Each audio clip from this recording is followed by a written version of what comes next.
It's Monday, February 20. In the headlines, locally, organizers of the World Travel Awards announced creation of a special Global Tourism Resilience Award. In business news, small businesses now able to access $500,000 in funding under the Access Accelerator's Renewable Energy Initiative. Regionally, Caribbean leaders meeting in the Bahamas conclude the 44th regular meeting of heads of government with major decisions on Haiti and climate change taking precedence. Internationally, the sister of North Korea's supreme leader has warned the West that the Pacific could be turning into a missile firing range. And in sports, Windies women beat Pakistan. This is the news on PBC Jamaica. I'm Simone Absalom Gale.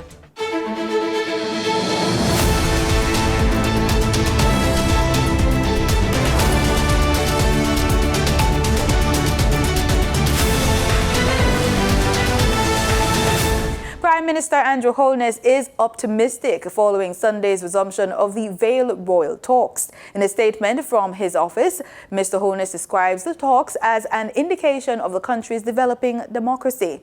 He says, quote, "We may not always be able to address critical issues and ventilate them properly in Parliament, but we can ventilate them here at the political level," end quote. The Prime Minister says the Vale Royal talks contribute positively to the building of a modern, positive political culture and gives leaders free space to talk about the important issues of the country. He says they intend to, quote, "utilize the talks to advance the resolution of the contentious issues that divide us in the interest of the people of Jamaica," end quote. For his part, opposition leader Mark Golding says while there may be disagreement on some issues, this should not be regarded as a hindrance to dialogue, national unity, and effective governance. The Vale Royal talks facilitate discussions on crucial political and policy issues between the heads of the two main political parties, the governing Jamaica Labour Party, led by Prime Minister, and the People's National Party, led by the President, who is opposition leader Mark Golding. Sunday's renewal of the dialogue was facilitated by the Jamaica Umbrella Group of Churches, and the discussions focused on national security and constitutional reform. The organizers of the World Travel Awards have announced the creation of a special Global Resilience Award. The announcement coincided with activities for the inaugural celebration of Global Tourism Resilience Day, which were hosted by Jamaica on February 17. Maya Chung has more. WTA Managing Director Justin Cook made the disclosure during Friday's February 17 commemorative ceremony at the University of the West Indies UWI Regional Headquarters in St. Andrew. The ceremony was part of events for the three-day Global Tourism Resilience Conference at the venue between February 15 to 17. Tourism Minister Edmund Bartlett, who spearheaded the proposal for the day's celebration, welcomed the announcement as perhaps the greatest statement of support that the resilience movement could have. Minister Bartlett said to have resilience included in the list of awards that will be provided for destinations and countries across the world is really a very humbling but satisfying development. The minister noted that the WTA has an outstanding history of performance and global notoriety in, quote, every important center of the world where tourism is featured, end quote. The World Travel Awards is there to give credence and enable a sense of commitment and a sense of appreciation of excellence and high standards, the minister pointed out. In his remarks, Mr. Cook said an overall new set of awards for the WTA resilience programs will be added. Minister Bartlett said he believes that by shining a light on those who are resetting the bar and leading the way in building resilience, Jamaica can play a small role in building a sustainable future for all. Mr. Cook joined other speakers addressing the ceremony in extending congratulations to Minister Bartlett for his tireless efforts in lobbying the United Nations Declaration of February 17 as Global Tourism Resilience Day. Meanwhile, the conference concluded with the reading of the Kingston Declaration for Tourism Resilience by Minister Bartlett. Executive Director of the Integrity Commission, Greg Christie, has rejected calls for his resignation. In a Gleaner report, Mr. Christie is quoted saying that he's done nothing wrong. Mr. Christie has strongly rejected calls for his resignation, declaring that he has been unbiased in his duties over the last 3 years at the Anti-Corruption Agency. The Commission's publishing of a ruling exonerating Prime Minister Andrew Holness 2 days after the February 14 tabling of a report referring him for a corruption probe sparked a firestorm about procedure law and conspiracy. Mr. Christie indicated that, quote, "I have carried out my job obligations faithfully and diligently and above all with scrupulous integrity. I have done nothing wrong," end quote. Christie spoke on the issue with Gleaner in an interview published on Sunday, February 19, 2023. Mr. Christie adds in that report that he has faithfully complied with the instructions and the directives of the chairman and commissioners. He added, quote, "To whom I report, inclusive of instructions that are associated with the issues that are now in the public domain," end quote. In the age of technology and innovation, the Agriculture and Fisheries Ministry is on a mission to revolutionize the sector through efficiency and sustainability and change the way Jamaicans view and approach farming. According to the Jamaica Information Service, JIS, it is against this background the ministry's latest investment through the Rural Agricultural Development Authority, RADA, entails the procurement of 2 agri-spray drones to provide much-needed relief to farmers in irrigating their crops, which underscores the Grow Smart, Eat Smart mantra. Maya Chung tells us more. The Rural Agricultural Development Authority, RADA's Chief Executive Officer Winston Simpson was part of a major tour of onion farms in St. Thomas on February 16, where a demonstration of one of the drones was facilitated. The massive equipment was used by Environmental Solutions Limited to spray an approximately 1-acre plot on the Carreras farm in Yalas. Mr. Simpson believes drone technology will greatly aid in achieving the principle of precision agriculture. RADA officials indicate that when it comes to precision agriculture, it is imperative to know exactly where the problems on the farm are and address those problems alone. The organization informed that the multispectral camera on the drone can detect issues more accurately and much greater than our eyes. The RADA officials said that it is possible to fly the drone over a farm, map the entire area so it can give you the actual acreage to let the farmer know what is happening. It also highlights the wide-ranging surveillance and mapping benefits to be derived from using drones. Further, the official said when looking at a plant and it is green, it is actually the green light that bounces from the plants to the eyes. The piece of machinery actually sees when that green is going away, turning brown, and the plant is dying for some reason. Sprayer drones can save the farmers unnecessary expenses by preventing chemical wastage. RADA further informs that the equipment can spray 1 acre of land in 20 minutes, thus eliminating the tedious and burdensome task of farmers having to load sprayers weighing up to 30 pounds on their backs to undertake this task on their properties. Moreover, fruits grown at higher altitudes are more difficult to spray by human effort, while the sprayer drone makes this a simple task. Meanwhile, RADA's 257,000 registered farmers are being encouraged to form groups and make requests for drone services through the mobile app or by contacting their extension officers. For the news on PBCJ, I am Maya Chung. 500,000 Microsoft Suite licenses are now available to educators and students.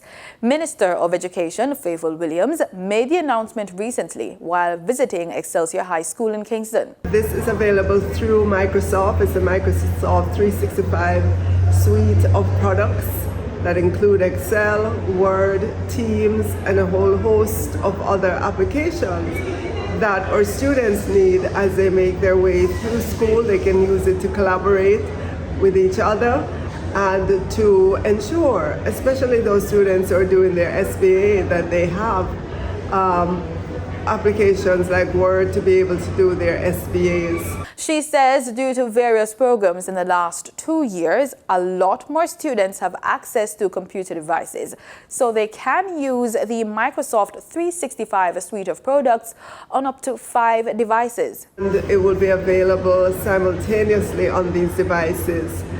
We're encouraging our students to access their MOEY emails. We've sent out over 200,000 emails already to our students and educators. We ask that you go there, follow a few simple steps in order to get access to this very powerful suite of products that is used globally in businesses and in education across the world. The National Water Commission, NWC, says it will begin restricting water supply to sections of Kingston and St. Andrew as of Monday due to drought conditions. According to a statement from the NWC, the inflows to a number of surface water sources across the island continue to decline due to effects of drought conditions. The NWC says the current water level at the Hermitage Dam is 63.5%, while the Mona Reservoir is at 76%. It says given the continuous decline in the storage at its major facilities, it has to take the necessary actions to preserve water supply at the KSA region. As a result, the following daily water supply schedule will be implemented from 6 a.m. to 6 p.m. Eastwood Park Gardens, Malines Road, Hagley Park Road and roads leading off, including Dunrobin Avenue, Morton Park, St. Andrew Park, sections of Malines between Halfway Tree and Washington Boulevard, Waltham Park Road, Halfway Tree Road and roads leading off, Kencut and Crossroads area. Sections of Constant Spring Road and roads leading off, including Constant Spring Gardens, will also be affected. The statement also listed Red Hills Road and roads leading off, and Mannings Hill Road and roads leading off. Sections of Malines Road, Perkins Boulevard, Havendale, Meadowbrook, Queensboro, Queensberry. Sections of Patrick City and environs. Sections of Duane Park and Pembroke Hall. Between 6 a.m. to 9 p.m., Hope Pastures, Mona, Ligony, and sections of Barbican, Kentire, Gordontown and Mona Heights, Goldsmith and Augustown will also be affected. The NWC says trucking arrangements will be implemented to serve customers who cannot be served via the piped network. Time now for the business report with Danita Rodney.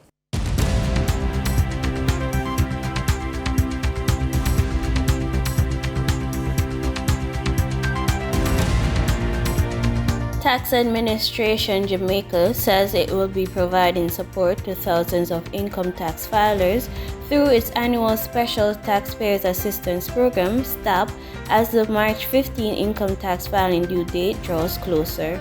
According to the Tax Authority, STAP forms a vital aspect of the taxpayer support feature during tax season, where income tax filers will get assistance to prepare their business documentation for filing, as well as getting registered to electronically file their returns. The Tax Authority is encouraging taxpayers to take advantage of the program being held island-wide.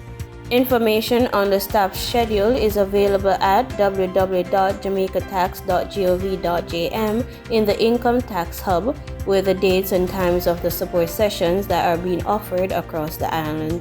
Now for your market updates. In foreign exchange trading for Friday, February 17, the US dollar sold for an average of $154.97.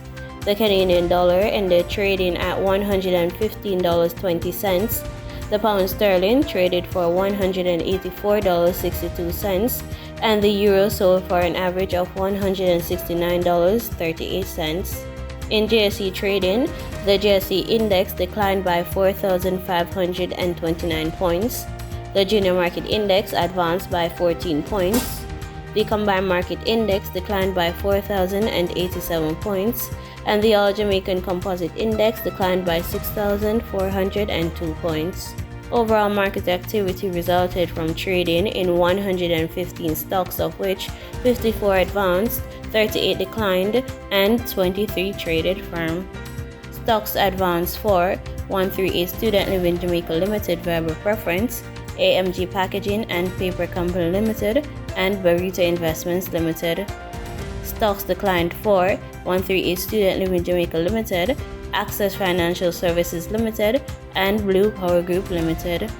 Trading firm were CAC 2000 9.5% cumulative redeemable preference shares, Caribbean Insurance Brokers Limited, and Caribbean Cream Limited. The overall volume leaders were Image Plus Consultants Limited with over 3 million units, Wigton Wind Farm Limited ordinary shares, and Trans Jamaican Highway Limited with over 2 million units. In regional stocks, in Trinidad and Tobago, Calypso Macro Index Fund was the only active security posting a volume of 80 shares. On the Barbados Stock Exchange, Epley Caribbean Property Fund Development Fund was the volume leader with over 24,000 shares.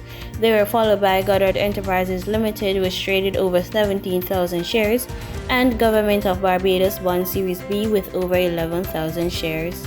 In regional business, in the Bahamas, a golden opportunity is being offered to small businesses through Access Accelerator's Renewable Energy Efficiency Initiative at the Small Business Development Center. More from our news. The Small Business Development Center Access Accelerator launching its Renewable Energy Initiative. Interim Deputy Executive Director Felice Bethel says the idea is to highlight renewable energy solutions that can help small businesses save money, making them more profitable and more sustainable. She says the first step is taking a survey to find out whether your business is energy efficient or not to begin with.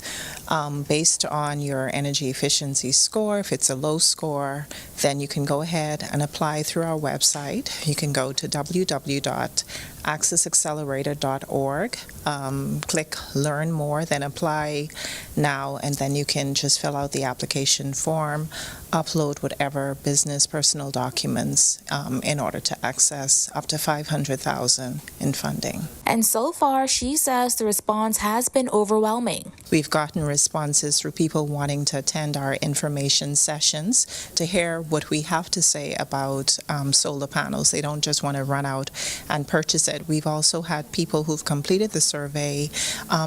We've also had an uptick in the number of funding applications this month for people looking for funding. So responses have come in multiple ways. We've also had from the business community people reaching out saying, hey, we want to partner with you because we believe in renewable energy. And the access to funding does not stop at the Renewable Energy Initiative. She says there are a number of other programs they offer to assist budding entrepreneurs. At the end of the month, we're launching the Creative Entrepreneurs Initiative, where we're inviting creatives, not just fashion designers, but fitness trainers who have regimens that they've created. Anybody who has intellectual property that needs to be protected, this space is for them. There's a pitch competition that we're going to host so that we can showcase these entrepreneurs at a showcase locally and abroad. In international business, Meta Platforms on Sunday announced it is testing a monthly subscription service on its Instagram and Facebook platforms. Meta is launching a monthly subscription service called Meta Verified, which will let users verify their accounts using a government ID and get a blue badge. The subscription bundle for Instagram and Facebook, announced on Sunday and still being tested, includes extra protection against impersonation. It will be priced starting at $11.99 per month on the web or $14.99 a month on Android or Apple iOS. Meta Verified will be rolled out in Australia and New Zealand this week, with gradual launches elsewhere to follow. It comes after Twitter announced Twitter Blue, priced at $11 a month. Virtual reality CEO Mark Zuckerberg has said Meta was planning products that would, quote, empower creators to be way more productive and creative. But he also warned about the cost of supporting the technology for a large user base. Other social media apps, like Snapchat and Telegram, launched paid subscription services last year as a new source of revenue. In market data for oil prices rose, buoyed by optimism over Chinese demand, continued production curves by major producers, and Russia's plans to rein in supply. Brent crude rose $1.16 to $84.16 a barrel, and West Texas Intermediate crude was up $1.09 at $77.43. And that was the business report on PBCJ. I'm Danita Rodney. In regional news, the Bahamas and the region at large want to increase food sustainability and security. To achieve that goal, the Bahamas is looking to attract more young people to the farming industry. The Minister of Agriculture, Clay Sweeting, noting that across the region, the majority of farmers are over the age of 55, while here in the Bahamas, that average is over 60. He says, quite frankly, for a long time, it has not been an attractive industry for young people. We've missed a gap between the older set of farmers and the young farmers. So the older set have this knowledge, not that they're able to say that this is how you can farm, this is the mistakes that I've made in the past, and bridging that gap with the new technology and innovation. Another challenge, according to Sweeting, is showing young people how farming can be a lucrative career. The reality in what we're living in now, young people want to create an environment where they're able to support their families, and I've spoken about this many times. In order to do that, we got to bring technology, innovation that they are able to touch, feel, but they're also able to, help to fight food insecurity. Vertical farming is one of these ways. Brings technology. It's a bankable product. The ministry has purchased 2 units that were able to show young persons where they're able to feed their families with a guaranteed bankable product. With the implementation of technology and innovative techniques, Sweeting says the interest is growing. The digital village we're creating with FAO helps to bring technology and innovation in that, app-based products. So there is a niche for young persons. It's just, I think, exposing them to what is out there. He adds that more schools are now offering more agriculture-focused courses. I think for a long time we haven't even had agriculture in our schools, which we now are starting to connect the dots and have there. So it's a way of raising children in this sector, and also getting them involved. He gave this update as it relates to the Bahamas Agriculture and Marine Science Institute, BAMSI. We're hoping to open the campus in September.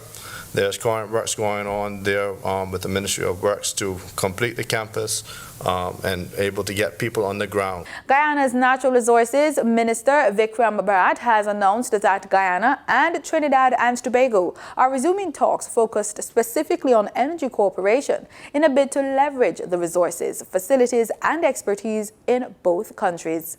We will continue the conversation. As a matter of fact, you're aware that there is a memorandum of understanding on energy between Guyana and Trinidad, and it speaks towards the establishment of a working group. We were very close to establishing that working group when Minister Franklin Khan was the Minister of Energy in Trinidad. God rest his soul, unfortunately he died. Minister Young took over, and I had the opportunity to meet with Minister Young when he was here on Tuesday, and we have agreed that we are going to restart that working group between Trinidad and Guyana so that we can have greater collaboration and cooperation between the two countries. So there is so much that we can learn from Trinidad. We know we have a lot of Trinidadians here, a lot of Trinidadian businesses that are here because they have been in the oil and gas sector for decades. For decades. They have the expertise, they have the technology, they have the experience, and we can learn from that. And that is why we've been trying to foster greater partnership through our local content legislation. Our local content law has actually brought together a lot of Caribbean companies together. Caribbean leaders meeting in the Bahamas concluded the 44th regular meeting of heads of government with major decisions on Haiti and tackling climate change. Insight was provided into the discussions during a press conference. But rather building up the security mechanism that is in place, and that is the Haitian National Police, working and resourcing them as best we can. For example, ensuring that food is provided to them, they are paid on time, and at the same time expanding the force to be able to ensure that they have the capacity to deal with the issues that are there. So we are not there yet about boots on the ground. And we also feel that in the event, in some of the other initiatives that's been taken by the international partners, like sanctions, that will also work. When prices rise, they hardly ever come back down. In our own country, we have tried to enter into a voluntary compact with the private sector and the labor movement to see the markups being contained. And I say markups because the majority of what we use in this region, we do not produce. So we will import inflation because the inflation is coming internationally. With respect to the Bridgetown Initiative, what we are saying is that we need to have better terms and conditions for accessing finance to give us the ability to buy more, do more, and to be able to create that space so that we can do for our citizens more. The sister of North Korea's supreme leader has warned the West that the Pacific could be turning into a missile firing range. But who is Kim Yo-jong and how powerful is she in Pyongyang's politics? Al Jazeera gives us more.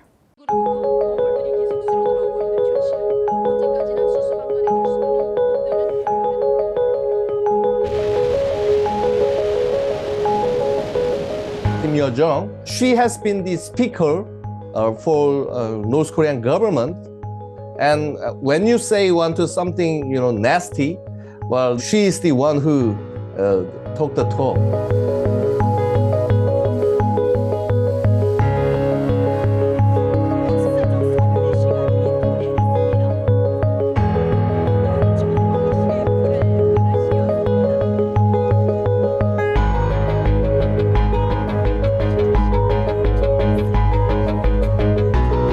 She, as Kim Jong-un's sister, has a special role to play, not only institutionally within North Korea, where she does occupy some relatively high official positions, but also unofficially as the spokesperson in part for the Kim family regime. Her message is consistent with what it is that we think the Kim regime and North Korea as a state think about the U.S.-South Korea alliance, which ultimately they would like to break apart.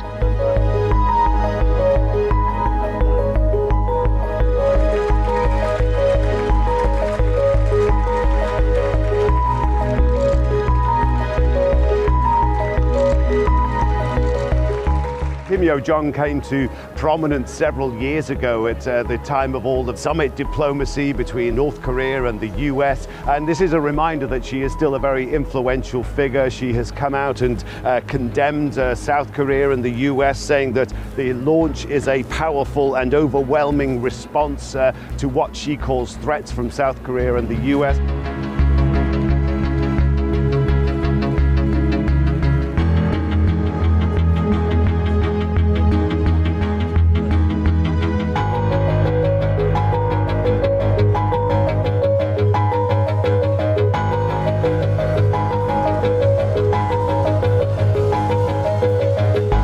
As for who we could see as potentially a successor to Kim Jong-un, I think it's far too early to say that it could be, his sister Kim Yo-jong, or whether or not, as we've seen recently, some discussion about whether or not it might be Kim Jong-un's daughter Ju-ae or someone else. Kim is in principle far away from being in a situation where a successor would be necessary. In sports, West Indies women finished the group stages of the Women's T20 World Cup on a positive note with a 3-run victory over Pakistan.